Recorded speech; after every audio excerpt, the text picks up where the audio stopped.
dari ayat মধ্যে ارشاد করছে ইন্নামাল মুমিনুনা ইখওয়ান আল্লাহ পরিষ্কার করছে ইন্নামাল মুমিনুনা ইখওয়ান মুমিন তোমরা ভাই ভাই এক মুমিন আর এক মুমিনের ভাই ফাআসলিহু বাইনা আখওয়াইকুম ওই ভাইদের মধ্যে কোনো সমস্যা হলে সমাধান করে দাও সন্ধি করিয়ে দাও সুলহ করিয়ে দাও মিটিয়ে দাও মীমাংসা করিয়ে দাও ওয়াত্তাকুল্লাহ আল্লাহকে ভয় করো এটাই তোমাদের উত্তম লাআল্লাকুম তুরহামুন যাতে আল্লাহ তোমার উপর দয়া করে সালাম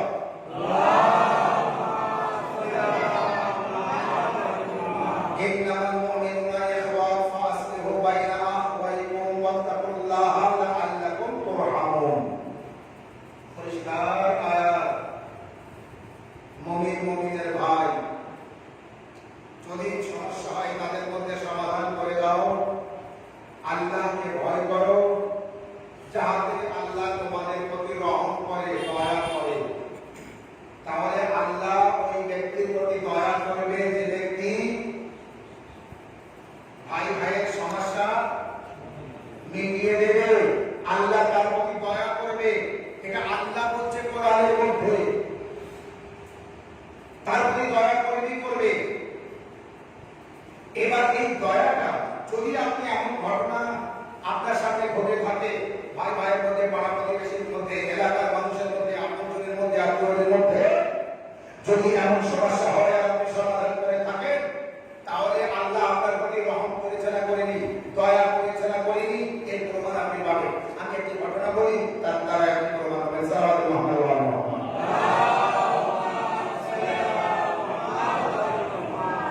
বনি ইসরাইল কওমের ভিতরে ঘটনা যে এক ব্যক্তির বাড়িতে বড় অভাব খুব কষ্ট রান্না করবে কি নেই খাবে কি সেটাও নেই আর আল্লাহ সাল্লাল্লাহু মাওলার অশেষ কৃপা কে আমাদের বাড়িতে এমন অবস্থা নেই যে কাল কি খাবো আজকে জানি না আজ কি খাবো সেটা এখনো পর্যন্ত আমাদের রেডি নেই এমন আছে প্রতিটা বাড়িতে খাবার জোগাড় আছে তাহলে ওই রকম অভাব নেই যা বনি ইসরাইল কওমের এই ব্যক্তির বাড়িতে অভাব ছিল খাবার কিছু নেই স্বামী স্ত্রী বসে বসে দড়ি তৈরি করেছে দড়ি তৈরি করে স্বামীকে বলছে বাজারে দিয়ে বিক্রি করে দেখো কিছু হয় কি যদি হয় তো একটু খাবারের জোগাড় করো সালাম একদম গরিব মানুষদের উপস্থিত করতে যেমন তেমন করে এখান থেকে পাট ওখান থেকে এসব কিছু জোগাড় করে পাট এসব কিছু যা থাকে এইসব জোগাড় করে এনে যদি যেমন তেমন করে একটু পাকিয়ে তৈরি বানিয়ে বাজারে নিয়ে যান কোনো না কোনো যাদের গরু ছাগল আছে তারা তো নিতে পারে তো দেখেছেন অসহায় ব্যক্তির বুদ্ধি দেখুন তো স্বামী স্ত্রী যুক্তি করে একটা দড়ি তৈরি করলো আর দড়ি তৈরি করে স্বামীকে বললো বাজারে নিয়ে যাও বিক্রি করে কিছু জব আটা কিছু নিয়ে আসবে আমরা একটু দড়ি তৈরি করবো তো স্বামী সেই দড়িটা বাজারে নিয়ে গেল বিক্রি করার জন্য কিন্তু দড়ি কার প্রয়োজন শত শত মানুষের মধ্যে হয়তো কোনো একজনের প্রয়োজন করতে পারে বাজারে সব মানুষ সবাই থেকে দড়িকে কিনবে যার প্রয়োজন সে ছাড়া তো কিনবে না তো কারোর প্রয়োজন নেই কিনছে না কিন্তু কোন রকম একটি বান্দা পেয়ে গেল সে ওই দড়িটা কিনল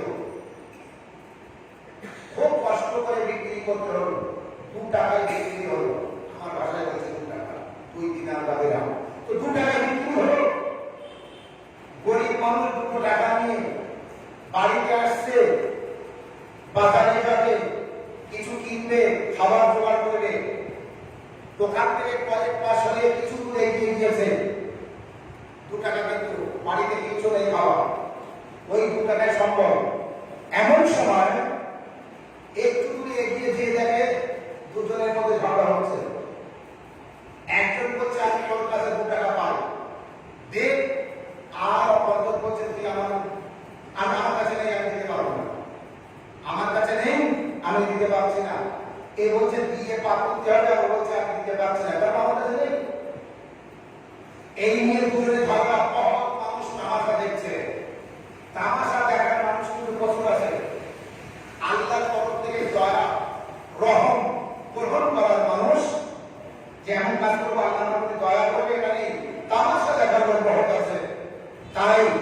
ওই ব্যক্তি বলতে ভিড়ের মধ্যে দেখি কি হচ্ছে, ওই গরিব ব্যক্তি ওখানে পৌঁছে দেখে 2 টাকার ঝগড়া।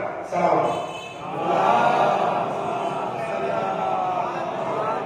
ঝগড়া হচ্ছে ক টাকা? 2 টাকার ঝগড়া, 2 টাকা। এই ঘটনাটি আপনি এইভাবে বলা করতে পারেন, 2 টাকার ঝগড়া। যখন এই লোকটা দেখলো যে একটা ব্যক্তি বলছে আমি তোর কাছে 2 টাকা পাইনি, আরেক ব্যক্তি যাকে বলছে সে বলছে আমার কাছে এই আমি দিতে পারবো না, ঝগড়া হয়েই যাচ্ছে। এমন সময় এই ব্যক্তি ওখানে গিয়ে বললো আচ্ছা ঠিক আছে, ওই ব্যক্তির তরফ থেকে 2 টাকা আমি দিয়ে দিচ্ছি বলে সেই নিজের 2 টাকা ওকে দিয়ে দিল। ও আনন্দ করতে করতে চলে গেল। এই বেচারাকে বলে দিল যাও তোমার দিতে হবে না, যাও তুমি বাড়িতে যাও।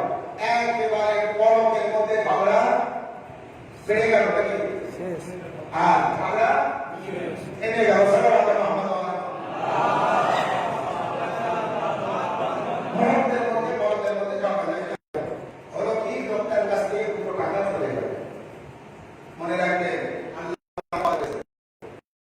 ভাইদের মধ্যে যদি সমস্যা মিটিয়ে দাও, আল্লাহ তোমার মধ্যে কি করবে? রাগ করবে, দয়া করবে। আল্লাহ তোমার মধ্যে রাগ করবে না, বরং আল্লাহ তোমার মধ্যে রহম করবে, দয়া করবে। আর তাই এই লোকটা ওই ভেবে দেয়নি, এই লোকটার বিশ্বাস ছিল যে আমি গরিব মানুষকে সাহায্য করি, আমি তো গরিব, আর বেচারা মার খাবে, তো 2 টাকা দিয়ে দিত। এখন ওই 2 টাকা দিয়ে খালি হাতে বাড়িতে আসলো। বাড়িতে যাওয়ার পরে তার স্ত্রী বললো কিছু হয়নি,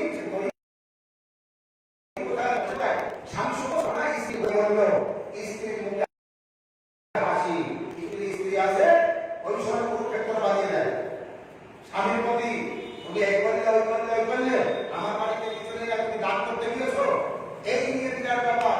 কিন্তু স্ত্রীর গুণে সংসার সোনার সংসার হয়, আর কিছু বড় স্ত্রীর কারণে সোনার সংসার ধ্বংস হয়।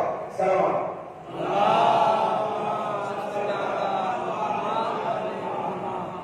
এই কারণে স্ত্রী তার স্বামীকে বলছে কি করেছো, স্বামী সমস্ত ঘটনা খুলে বললো। ঠিক আছে, আমি সংক্ষিপ্ত করে আসছি, সমস্ত ঘটনা খুলে বললো। স্ত্রী সন্তুষ্ট হলো, মুখে হাসি আসলো, আর বলে তুমি খুব ভালো কাজ করেছো, তুমি খুব ভালো কাজ করেছো, আরো না আমি 1 শ্বাস খাবো না, 2 শ্বাস খাবো না, কিন্তু তুমি যে দুজনের ঝগড়া মিটিয়ে দিয়ে এসেছো, তুমি যে কি ভালো কাজ করেছো তোমার কি বলবো, তুমি আমার সত্যিকারের ভালো স্বামী। এখন স্ত্রী, স্বামী বলছে স্ত্রীকে তাহলে আমাদের সংসার কিভাবে চলবে, আমরা খাবো কি, খাবার তো কিছু নেই। স্ত্রী তখন বললো দাঁড়াও আমি ব্যবস্থা করছি। খুঁজে খুঁজে তার পরনের পোশাক, যা বাদ দেওয়া পোশাক ছিল, বাদ দেওয়া স্বামী খুঁজে বাড়ি গেল, স্বামীকে দিল।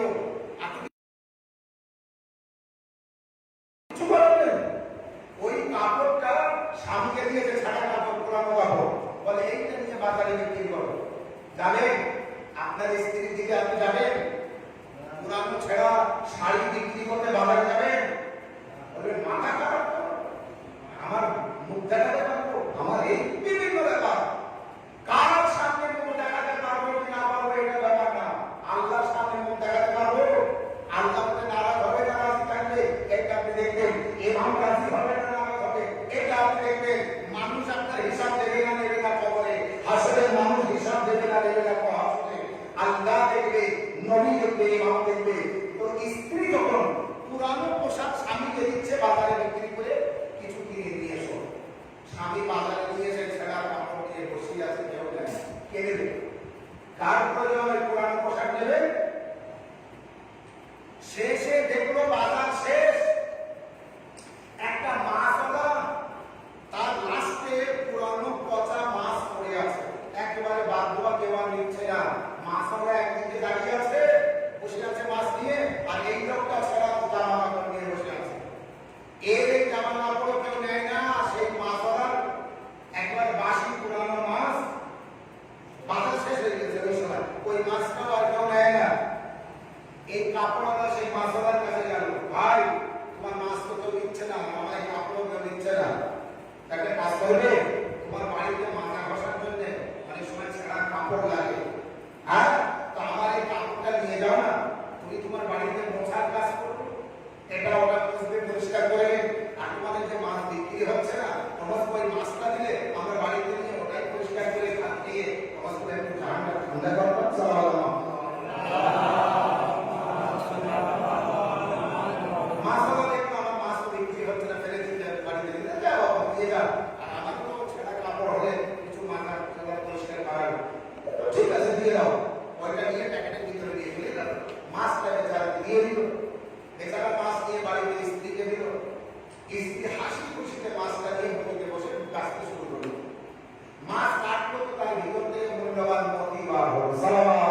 করবো? স্বামীকে দিল, স্বামী গিয়ে বিক্রি করলো বাজারের প্যাকেট, কয়েক প্যাকেট টাকা, সে টাকা রাখার জায়গা নেই, এত টাকা ওই সময় নিয়ে বাড়িতে আসলো, সোনা টাকা দিয়ে মনে কি করবে, এত বাস রেখে দিল, বড় হয়ে গেল। কিন্তু না, সেই সংসারে সেই ভাবি আছে, খাবারের জোগাড় করলো। যখন ওটা বিক্রি করে সোনা দানা পেয়েছে, বাড়িতে কয়েক প্যাকেট সোনা হয়ে গেছে, বাড়িতে রেখে দিয়েছে, কি করবো, একটা করে বিক্রি করবো, খাবো। এর ভিতরে একটা ফকি আসলো, বাবাজি ওদের বাড়িতে, বাবাজি আমাকে কিছু দেবে, আমি বড় রাখবো। স্বামী স্ত্রী দুইজন মা হলো যে আমাদের বাড়িতে খাবার এই মুহূর্তে কিছু নেই, তবে কিছু আমরা অর্থ দিচ্ছি, এইগুলি নিয়ে তুমি বাজারে বিক্রি করলে তোমার অনেক কিছু হয়ে যাবে বলে সেই সোনা দানার যে প্যাকেট যত ছিল সব নিয়ে তার কাছে হাজির করলো। বাবাজি এর থেকে যতটা পারো নিয়ে যাও, সালাম আলাইকুম।